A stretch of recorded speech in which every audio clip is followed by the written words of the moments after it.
네, 샬롬 여러분, 좋은 아침입니다. 오늘 하루도 이렇게 말씀으로 아침 모임을 시작하게 됨이 감사한 오늘인 것 같습니다. 오늘은 같이 찬양하지 않고 아침 모임을 시작했으면 좋겠는데요. 그 이유는 이제 사사기가 끝나고 요엘이라는 새로 온 성경이 시작되잖아요. 그래서 그것을 같이 큐티하기 전에 제가 오늘 영상 댓글 창에다가 링크를 하나 올려드렸는데 그걸 누르셔서 요엘서의 개관을 꼭 시청하고 그리고 나서 말씀 묵상을 하시기 바랄게요. 그래서 찬양하는 대신 요엘서 개관을 듣고 오는 걸로 오늘은 대체하도록 하겠습니다. 그래서 여러분이 이 시간 아래 댓글에 있는 링크를 가지고 보셨으면 좋겠어요. 그 영상은 저희 CCC를 설립하신 김중곤 목사님의 따님이시자 지금 대표님이신 박성민 목사님의 사모님이시자 트리니티 횃불 트리니티 신학교 총장님이신 김윤희 박사님께서 이제 저희 CCC에서 이렇게 만든 성경 에센스라는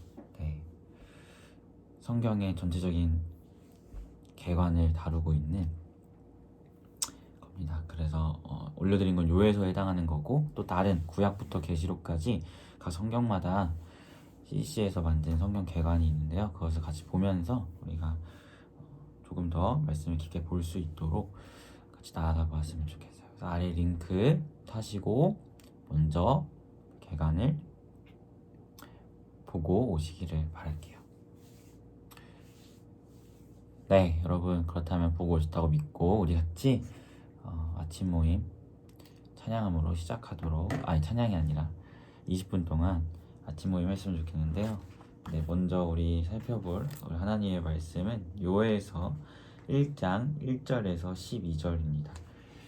네, 매일 성경 큐티 본문 12월 15일 본문 요엘서 1장 1절에서 12절 말씀 제가 표준세어 번역 성경으로 읽도록 할게요.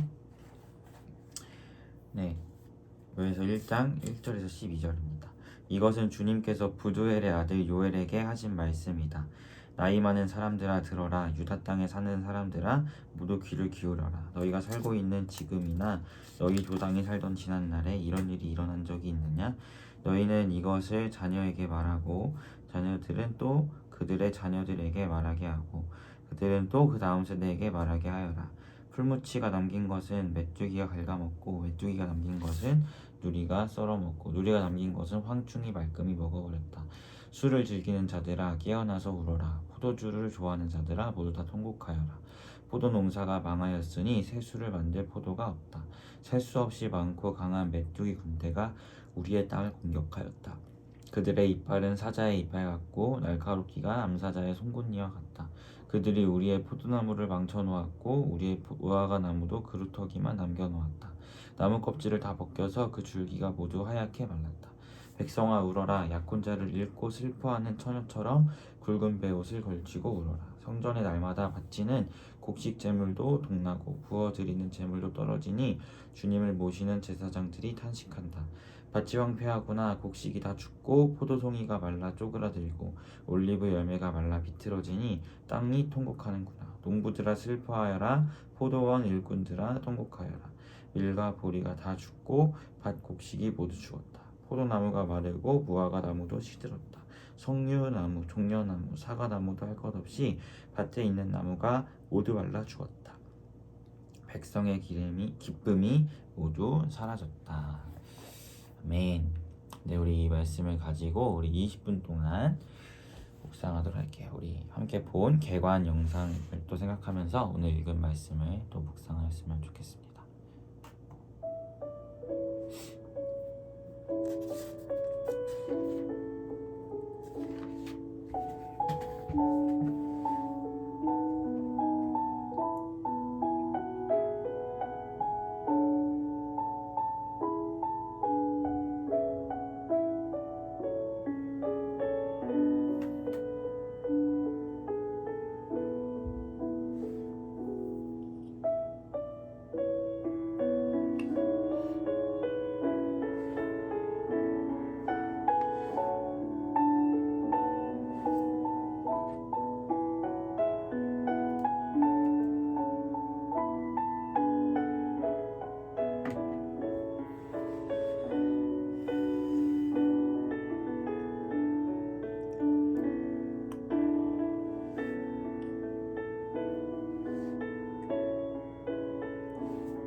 네, 여러분 20분이 되었습니다. 우리 같이 묵상한 것을 나누어 보았으면 좋겠어요.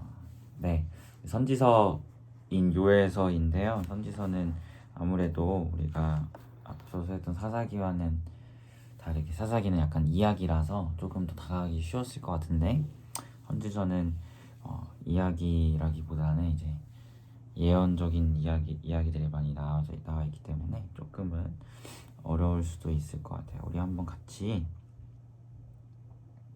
말씀을 살펴봤으면 좋겠습니다. 우리 요엘서는 우리가 앞에 보내드린 링크에서도 같이 봤듯이, 댓글에 있는 링크에서 같이 봤듯이 이 기록 연대에 대해서 우리가 정확하게 파악할 수가 없어요. 그리고 이 요엘이라는 사람이 이름이 등장하지만 이 성경에 또 다른 곳에서도 요엘이라는 이름들이 많이 등장하거든요. 근데 그 사람과 요엘의 선지자라는 이 사람이 동일 인물이라고 볼 수는 없습니다. 그래서 우리는 이 요엘서가 어느 시대를 연대로 하고 있는지는 우리가 파악하기는 어렵습니다. 하지만 분명한 것은 성전에 대한 언급이 있는 걸 봤을 때 성전이 있을 때라는 것을 보게 되거든요. 그래서 성전이 파괴되어서, 그러니까 우리가 느헤미야 말씀을 계속 살펴보고 있잖아요. 그러니까 느헤미야 전, 포로로 잡혀가기 전, 성전이 파괴되기 전 그때의 본문인 것인지, 아니면 그 포로에서 돌아와서 수르바벨 때 막 성전을 막 재건하는데 그때 이후의 말씀인 것인지 우리는 정확히 파악하기는 어렵습니다. 하지만 분명한 것은 우리가 연대는 다 알 수 없기 때문에 이 말씀이 어떤 특정 연대를 넘어서 우리 초월적인 모든 시대를 향한 하나님의 말씀이라는 사실을 우리가 파악하게 되는데요. 그렇게 염두에 두고 우리가 같이 말씀을 한번 봤으면 좋겠어요. 오늘 말씀에서 나타나는 특징은 이제 메뚜기 떼가 나타나서 이 이스라엘의 모든 곡식과 이런 것들을 다 이렇게 갉아먹어서 굉장히 황폐해진 심판이 임할 것이라는 것을 요엘 선지자가 이야기하고 있다는 거예요. 그래서 포도주를 만들 수도 없을 만큼 그런 포도밭에 있는 그런 것들 다 갉아먹고, 무화과 나무도 갉아먹고, 메뚜기들이. 그래서 여호와의 성전에서 소재와 전제가 끊어지는 일이 발생할 만큼 굉장히 많은 재앙들이 닥칠 것이라는 것을 요엘 선지자가 이제 예언하고 있다는 것을 우리는 보게 됩니다. 그리고 이러한 심판은 전에도 없었던, 이런 2절에서 이야기했잖아요. 늙은 노인들에게 이런 일들이 전에 있었느냐 라고 이렇게 물어보면서 전에도 없었던 심판이 임할 것이다 라는 것을 요엘 선지자가 이야기하고 있다는 거예요. 특별히 메뚜기 때 하면 되게 익숙하죠. 출애굽기에서 애굽에서 이제 이스라엘을 건져냈을 때 8번째 재앙으로 이제 하나님께서 메뚜기 떼를 일으키셔서 애굽에 있는 그런 모든 곡식들, 열매들 이런 것들 다 갉아먹게 만드시는 재앙을 펼치시는데요. 그 당시에 이제 하나님께서 10가지 재앙을 일으키셨을 때 특별히 나타나는 특징이 뭐냐면 애굽과 이스라엘 백성을 구별하셨다는 거예요. 그러니까 그 당시에 메뚜기 때의 재앙들은 이스라엘 백성들이 하나님 편에 서서 하나님이 우리를 구원하시는 그런 역사의 통로로서 지켜보고, 와, 하나님이 우리 민족을 이렇게 구별하시고 애굽의 손에서 이렇게 구원하시고자 하는구나. 애굽 땅에는 메뚜기가 창궐하여서 그들의 곡식과 이런 것들이 막 이렇게 망가지고 그러는데, 와, 하나님께서 우리에게 이런 은혜를 베푸셨구나 라는 것을 보게 된 수단이 메뚜기 떼였는데, 지금은 요엘 선지자가 선포하기를 이러한 메뚜기 떼의 습격이 너희에게 임할 것이다. 애굽에게 임했던 그 동일한 심판의 그 모습이 너희에게 임할 것이다 라는 것을 선포하고 있다라는 거예요. 우리가 선지자들은 여러 가지 역할과 기능을 합니다. 특별히 선지자는 히브리어로 나비라고 하는데, 이것은 그리고 헬라어로는 프로페테스라고 하는데요. 특별히 이제 우리가 선지자 하면 뭔가 예언을 하는 사람이라고 생각을 하죠. 그러니까 앞으로 일어날 일에 대해서 시간적으로 앞서서 이야기하는 사람을 선지자라고 생각하는데, 사실 이 어원을 보면 선지자는 시간적으로 앞섬을 이야기하는 게 아니라요, 공간적인 앞섬을 이야기하는 사람들이 바로 선지자입니다. 그러니까 시간에 앞서서 일어날 일들을 이야기하는 사람이 선지자, 물론 그것도 선지자 같지만 그거보다도 정확한 선지자의 의미는 밖으로 이야기하는 사람을 선지자라고 이야기하거든요. 그러니까 이 요엘 선지자는 하나님의, 요엘 선지자뿐만 아니라 다른 선지자들도 뭐 앞으로 일어날 일들을 이야기하고 있긴 하지만 그것에 초점이 있기보다도 하나님께 받은 그 말씀을 밖으로 선포하는 것에 더 초점이 있다는 것을 우리가 기억했으면 좋겠어요. 그러니까 이 요엘 선지자도 이런 일들이 일어날 거야 라는 것을 예언하고 있기도 하지만 동시에 그 하나님의 뜻하심을 밖으로 선포함으로써 이것이 듣는 회중들이 이말 심판에 대해서 무언가 경각심을 가지고 하나님 앞에 어떠한 태도를 취하기를 바라는 마음으로 선포를 하고 있다는 거죠. 특별히 그리고 그 내용이 앞으로 임하게 될 메뚜기 때의 심판이라는 내용을 담고 있다는 것을 보게 됩니다. 그래서 우리가 당연히 이런 선포를 하는 것은 그들에게 회개를 촉구하고 있다는 것이죠. 그래서 우리가 오늘 이 요엘 1장 1절에서 12절 말씀을 통해서 우리가 같이 살펴봤으면 하는 것은, 이스라엘 백성들에게는 메뚜기 때는 은혜의 심판이었어요. 그러니까 출애굽 당시에. 하지만 그것이 자신들에게 하나님의 진노의 심판으로 이제 예언으로도 찾아오게 되잖아요. 그것도 우리가 봤을 때 우리의 이런 모습이 하나님의 은혜에 거하던 자가 지금은 하나님의 진노의 예고를 받게 된 위치로 전락해 버렸잖아요. 그러니까 우리의 삶의 모습도 그럴 수 있다라는 것을 우리가 돌아봤으면 좋겠어요. 우리가 하나님의 은혜로 구원을 받고 하나님의 은혜로 날마다 살아가는 자들이지만 우리가 분명하게 기억해야 하는 것은요, 하나님은 은혜의 하나님, 자비 하나님이심과 동시에 하나님은 공의의 하나님이라는 사실을 우리가 기억해야 합니다. 하나님께서 우리에게 은혜를 베푸시기 위해서 하나님의 공의를 포기하시거나 그러시는 분이 절대 아니에요. 하나님의 공의를 포기하신다? 그것은 하나님이 아니죠. 하나님께서는 은혜와 공의로우심, 이 모든 것들을 분명하게 지키시고 공의와 은혜의 이 두 성품을 이루시는 분이 하나님이시거든요. 다만 하나님의 그 크신 은혜로 인하여 이 심판의 날을 참으시는 인자하신 그 모습을 우리에게 보여주시는 것 뿐이지, 그때에 하나님 그 참으시고 보여주시는 그때에 우리가 하루빨리 회개하고 하나님께 돌아서야지, 그럼에도 불구하고 우리가 계속해서 이 하나님의 자비하심의 때가 길어지고 있는데 그때 우리가 이것을 깨닫지 못하고 하나님께 돌아서지 않는다면 우리에게도 분명한 심판이 임한다는 것을 우리가 기억해야 합니다. 하지만 제가 누누이 이야기하죠. 우리에게 심판이 임한다라는 것이 우리의 구원이 취소된다라는 이야기가 절대 아니에요. 우리의 구원은 여러분 분명하게 확정되고 하나님께로부터 확실하게 약속받은 것이 바로 우리의 구원입니다. 그러니까 예수를 믿는 자들에게는 그런 구원이 주어졌다는 거예요. 하지만 분명하게 우리에게도 동일하게 심판은 주어져요. 어떤 심판이죠? 구원받은 자로서 하나님 나라에 들어가기 위한 심판인 것이죠. 그러니까 우리의 모든 죄가 분명하게 낱낱이 드러나고 하나님 앞에 심판받을 날이 분명하게 온다라는 거예요. 하지만 그 심판의 끝에 하나님의 선고, 판결은 하나님 나라의 백성이라는 거죠. 하지만 우리의 모든 죄악은 분명하게 드러나는 것입니다. 그러니까 우리의 모든 죄가 드러났음에도 그 가운데 하나님께서 우리에게 하나님 나라의 백성이라는 심판을 선언하시기에 그것이 우리에게 또한 은혜로 다가오는 것인데요. 여러분, 우리가 그 심판의 날에 하나님 앞에서 조금은 더 기쁨으로, 조금은 더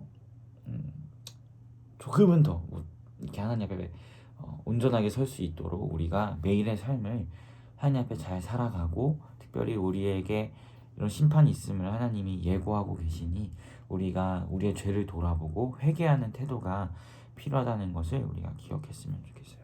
앞서서 이 요엘서의 연대기가 언제인지 우리가 다 알 수 없기 때문에 이 요엘의 말씀은 전 시대를 초월해서 우리에게 주어지고 있다라고 이야기를 했었잖아요.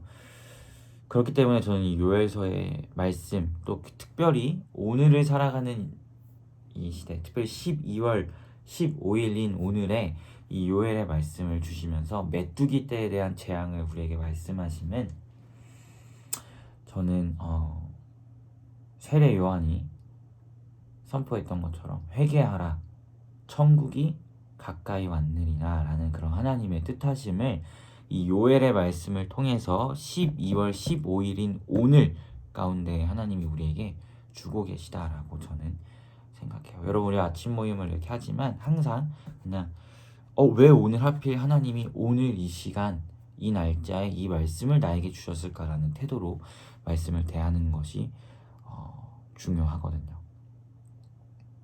저는 그래서 오늘 이 요엘 말씀, 특별히 메뚜기 떼에 대한 심판의 말씀을 우리에게 주시면서 하나님의 심판이 임박했다라는 것을 우리에게 말씀하시면 하나님의 나라가 임박했다. 우리가 하나님 나라가 완성될 때 받을 그 심판의 날이 임박했다.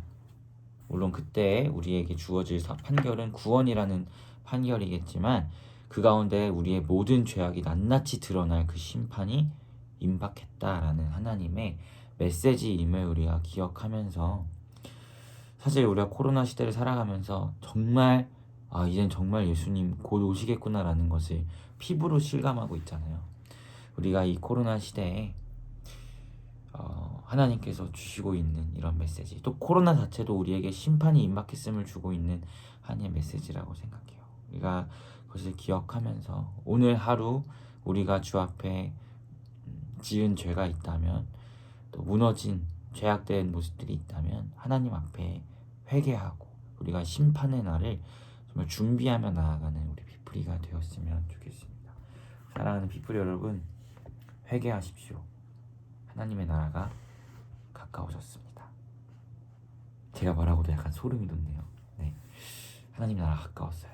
우리 회개함으로 하나님의 심판의 때를 준비하며 나아가는 우리 비프리가 되었으면 좋겠습니다. 네, 우리 이 시간 같이 기도함으로 기도함으로 우리 같이 아침을 마무리했으면 좋겠는데요. 먼저 여러분이 묵상한 것을 같이 놓고 기도했으면 좋겠고, 또 함께 기도할 때 하나님, 우리에게 심판의 말씀을 주심이 너무나 감사합니다. 우리가 죄 가운데 거하지 아니하도록 우리에게 심판을 말씀하시고 또 거기서 우리가 돌이킬 수 있는 기회를 주심이 너무나 감사합니다. 특별히 또 코로나 시대를 살아가면서 주님이 다시 오실 날이, 그 구원의 완성의 날이자 우리에게 임할 또 심판의 그 날이 가까워졌음을 우리가 돌아보게 되는데, 우리가 그 가운데에서 우리의 죄악을 돌아보고 하나님 앞에 거룩하게 섬으로 나아가는 우리가 될 수 있도록 인도하여 달라고 이 시간 함께 기도하며 나아가도록 하겠습니다. 기도하겠습니다. 하나님, 우리에게 말씀하시고 특별히 오늘이라는 시간 가운데 하나님의 뜻하심과 심판의 말씀을 주시니 감사합니다. 이로 인해 우리의 죄악을 돌아보게 하시고 우리가 돌이킬 수 있는 기회와 또 시간을 주시면 너무나 감사합니다. 하나님, 주님 다시 오실 날이 가까웠음을 돌아봅니다. 그 가운데 우리는 다시 한번 깨어 우리의 죄악을 돌아보고 회개하며 하나님의 나라를 또 맞이하고 그리스도 예수의 재림을, 그날이 임할 심판을 우리가 준비해야 할 줄 믿습니다. 아버지, 우리가 이 날을 바라보며 나아가게 하시고 이 날까지 하나님의 진노하심을 참으시는 그 하나님의 은혜를 우리가 기억하면서 다시 한번 우리 죄악들을 함께 돌이키며 나아갈 수 있는 비프리가 될 수 있도록 주님 인도하여 주시옵소서. 주님, 기도하겠습니다. 기도하겠습니다. 네, 하나님, 감사합니다. 우리에게 심판의 말씀을 주심으로 인하여 우리가 다시 한번 하나님 예수 그리스도께서 재림하실 날이 가까워졌고 하나님 나라가 가까워졌으니 우리가 회개해야 한다는 이런 메시지를 우리에게 던져주시면 너무나 감사합니다. 하나님, 오늘이라는 시간 가운데에서 우리가 또 코로나 시대를 살아가면서 우리가 정말 하나님의 심판의 날이, 예수 그리스도께서 재림하실 그 날이, 또 우리의 구원의 완성이 이루어질 그 날이 가까워졌다는 사실을 우리가 기억하면서 오늘이라는 하루 가운데 우리가 하나님 앞에 깨어서 정말 거룩함으로 이 하나님의 심판의 날을 준비하는 우리 피프리가 될 수 있도록 인도하시고, 정말 신랑이 다시 오실 날에 기름을 준비했던 그 열 처녀의 비유에 나타난 그 처녀들과 같이 아버지, 우리가 정말 깨어서 주님 다시 오실 날을 거룩함으로 준비하고 나아가는 우리 피프리가 될 수 있도록 인도하여 주시옵소서. 오늘 말씀 가운데 주님 다시 오실 날이 가까워졌음을 선포하시고 또 우리에게 그것을 거룩함으로 준비해야 함을 말씀하신 하나님의 그 말씀을 힘입어 오늘 하루도 주 앞에 거룩함으로 서기를 소망합니다. 우리 사랑하는 피프리가 하나님 앞에 거룩과 흠없음으로 하나님 예수의 다시 오실 날을, 또 하나님의 그 심판의 때를, 구원의 완성의 날을 우리가 준비하며 나아가는 피프리가 될 수 있도록 주님 이 시간 함께하여 주시고 오늘 이 순간에도 오늘이란 시간 가운데도 동행하여 주시옵소서. 감사드리며 예수님의 이름으로 기도합니다. 아멘. 네, 여러분 모두 고생하셨고 오늘 하루도 주 앞에서 평안한 하루 되시길 바라겠습니다. 모두 승리하세요. 샬롬.